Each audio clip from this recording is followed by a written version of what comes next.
Hey, hey, hey. Thank you for pressing the button to press play to hear what I got to say. Um, about a month ago, I started a 10-week intensive for teaching manifestation through healing. And I realized today that so many people still think manifestation is some type of magic. Um, and in a sense, it's only magic in terms of the alchemy that is created from your own inner source.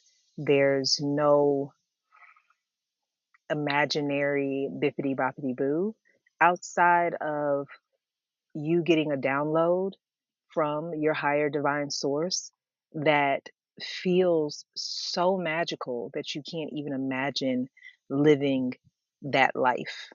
And because you have that download, you are then prompted to make the changes in your life to create within yourself a new reality so that you can meet that vision in an actual physical form.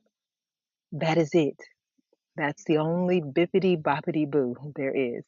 Um, so many of us who have connections in our dreams have often seen our partners in our dreams. We've often seen the cars that we want to drive, the houses that we would live in our dreams.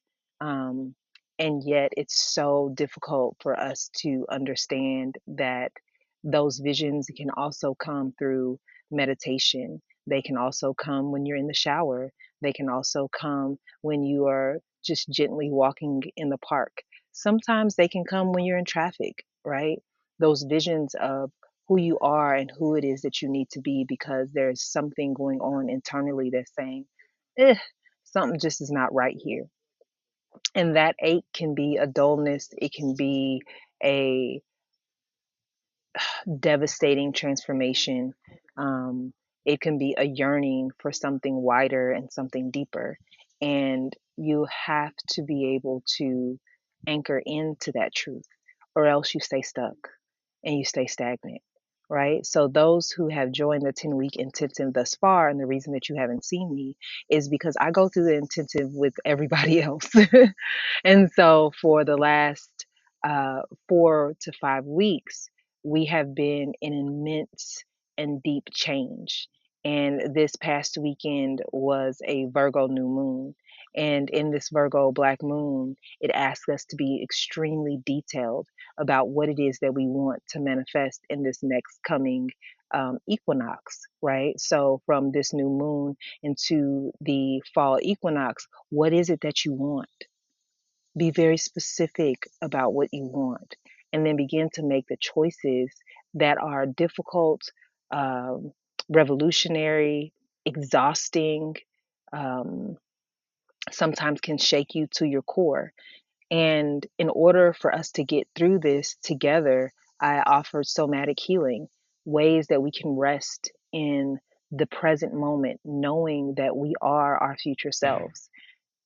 Somatic experiences and somatic healing is about redirecting your nervous system because your mind and your body are trained to rebel in order to protect you, right? It has been programmed in these old ways that keep you very, very limited because someone or something or circumstances or historical drama has kept you from your actual divine light.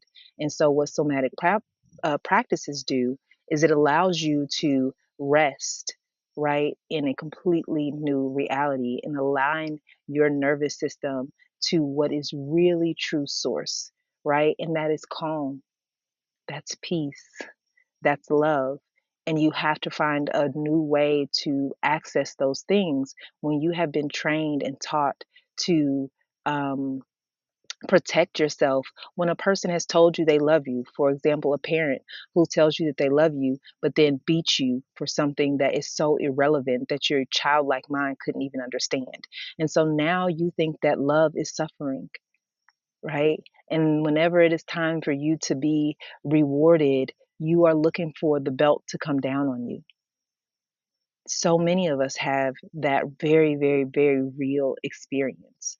Or a parent that says they love you, but there's control, right? And so now your body thinks that in order for you to be loved, it has to be dominated and controlled, right? And so when you sit in a somatic practice, a meditation, a sound healing, your body then gets rewired to the true vibrations of love and of confidence and of truth through your throat chakra and being able to see beyond your eyes with your third eye. That's what energy and somatic healing are here and designed to do. And that's why it's the new revolution in healing, because it doesn't take effort. It doesn't take the masculine. It takes discipline and it takes yin, right? It takes receiving and resting and realigning for you to get to the next steps in life, right? Just wanted to leave a message because it's been a month, and it hit me that people still think that manifestation is magic and it's only inner alchemy, it's only inner alignment, um, and learning and being disciplined to that inner alignment versus the things that bring you sorrow, that bring you suffering, that bring you grief. Grief, not in the grief of transformative grief, but in grief, that long standing depressive grief that we often feel every single day when we wake up because we're not in true alignment with source and we don't believe that there is a universe that is hell bent on our joy, right? We're not meant to be here to suffer. Sharing and joy is what we're here to do. See you next time.